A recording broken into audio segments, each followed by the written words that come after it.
السلام عليكم. حلو، هذا طافي سايقنا. ويلك هم انت، يعني حتى بنومي ما خلصان منك. لك بابا راح انام تلاقي وطنيه.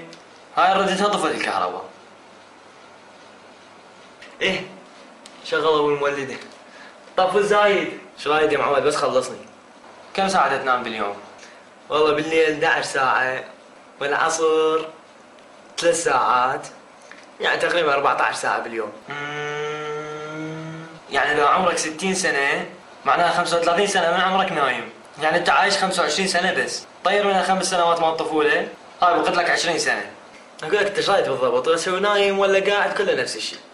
هو العراق شبيه حتى وهذا يقعد، شو تشوف بيه؟ طبعا كل شيء ما بيه اذا اني وانت قاعدين، من يتحرك الشياب؟ لك بابا هي خربانة. اي والله خربانة. تعرف ليش؟ لان احنا العراقيين كل من يشمرها على الاخ، وكل من يقول انش عليه. من تجي للشباب تقول له ليش ما صايم؟ يقول لك والله تعبان ما اتحمل، حارة. لعش وقت الصوم مني صار عمرك 70 سنة؟ عمي خلينا نعرف كل شيء ونبدي نفسنا.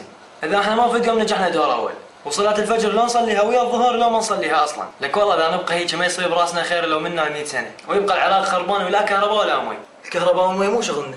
لا تقول لي الكهرباء والحكومة ونبدي نطلع حجج، هذا كل اللي دا يصير بينا عقاب من رب العالمين والله. واذا ما راح نبدي بنفسنا ما راح يتغير شيء، وراح نبقى هيج. الله تعالى يقول إن الله لا يغير ما بقوم حتى يغيروا ما بأنفسهم. وثق بالله إذا نغير نفسنا والله العظيم رب العالمين يسخر لنا قائد يرجعنا للعز اللي كانوا بيه أجدادنا.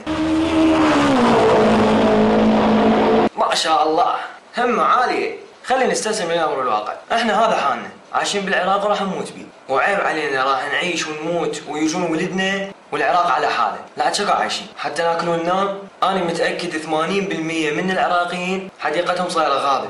هذا هم شغلنا. احنا المشكله حايرين بالخلافات وناسين انه ورانا رب راح يسالنا وين قضينا شبابنا.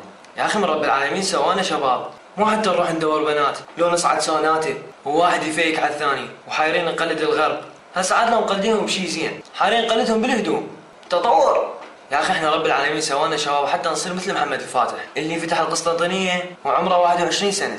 عمي هسه احنا ما نريد نفتح القسطنطينية، المشكلة صرنا نستحي نروح للجامع. والله شنو جماعتي يصنفون علي، يعني استحي من جماعتي وما استحي من رب العالمين. تعرفون شنو الحل الوحيد اللي راح يرجع العراق مثل ما كان؟ اصلح دينك يصلح الله حياتك. والله جربوها وشوفوا.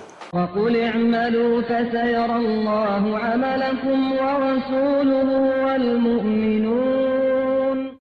بالنهاية أنا أشكرك لأنك شاهدت الفيديو، وأتمنى تكون استفادت من عنده، وآسف إذا تجاوزت عليك بشيء. السلام عليكم.